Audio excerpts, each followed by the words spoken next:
So, your Whirlpool dryer is flashing that frustrating F2 or E2 error code, huh? Well, don't panic. We're about to walk through how to solve this super common problem together. Let's get right into it. I know, that flashing light has you reaching for the phone to schedule an expensive repair. But hold on a second. Put that phone down. There is an excellent chance you can fix this yourself, like right now. Yeah, you heard that right. There's a whopping 95% chance you can solve this problem in the next 5 minutes. And the only tool you might need, well, you've probably got it in your wallet right now. Okay, so first things first, let's actually figure out what your dryer is trying to tell you with this error code. It's really not as mysterious as it seems. The F2 or E2 code all boils down to one thing: a moisture sensor fault. Basically, the dryer's brain, the main control board, is getting a really confusing message from the sensor system. It's either getting no signal when it expects one, or a constant signal when it shouldn't. You know, how this works is actually pretty simple. Inside the dryer drum, there are two little metal strips. When your wet clothes tumble around and touch both of those strips at the same time, they complete a tiny electrical circuit. The F2 error just means that circuit is messed up. It's either broken, like an open wire, or it's stuck on, like a short circuit. And this, right here, is the most important thing you need to hear. In 95% of cases, the reason for this problem is incredibly simple. Those sensor bars are just dirty. A thin, totally invisible film from your dryer sheets or fabric softener is blocking the connection. All those other potential causes, way less likely. All right, enough talk. Let's get to the good part, the actual fix. We're going to walk through the simple steps to clean these sensors and hopefully make that error code disappear for good. But wait, before you even think about touching anything, and I am dead serious about this, unplug the dryer from the wall. Just pull the plug completely. We are dealing with electricity here, so please do not skip this. Safety first, always. Okay, you ready? First, open up that dryer door and look for two metal strips. They're usually right inside the opening near the lint filter. Next, and this is the trick, grab a dollar bill. It has just the right texture. Use it to scrub those two metal strips really well. If there's some stubborn gunk on there, put a little rubbing alcohol on a cotton ball and wipe them down. Once they're nice and shiny, plug the dryer back in, throw in a damp towel, and start a cycle to test it.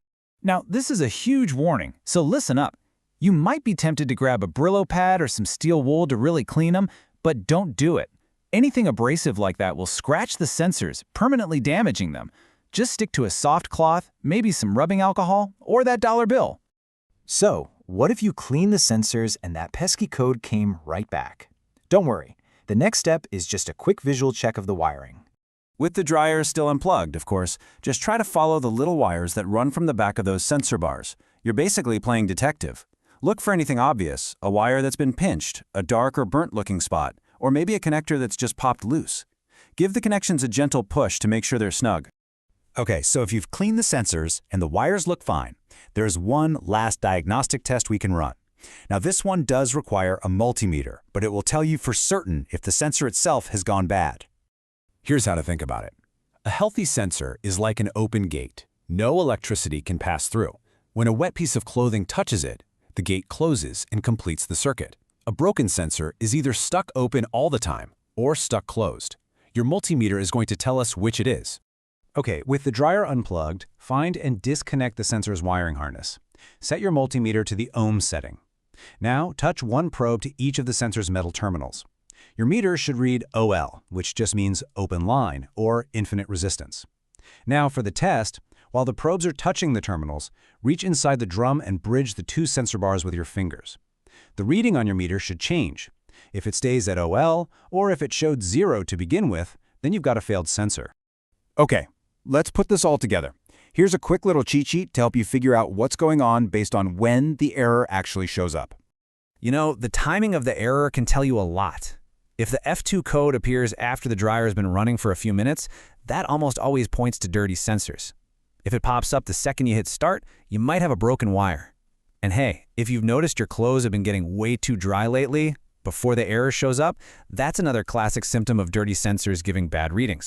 So there you have it. You now know what that F2 code means, you know why it's happening, and you know exactly how to fix it in 95% of cases. You have all the info you need. The only real question is, are you ready to fix this thing and save yourself a service call? So here's the main takeaway, the one thing you need to do. Before you do anything else, unplug that dryer, Grab some rubbing alcohol and a cloth and give those 2 little metal strips inside a really good cleaning until they shine. That's it. That's the fix. Good luck.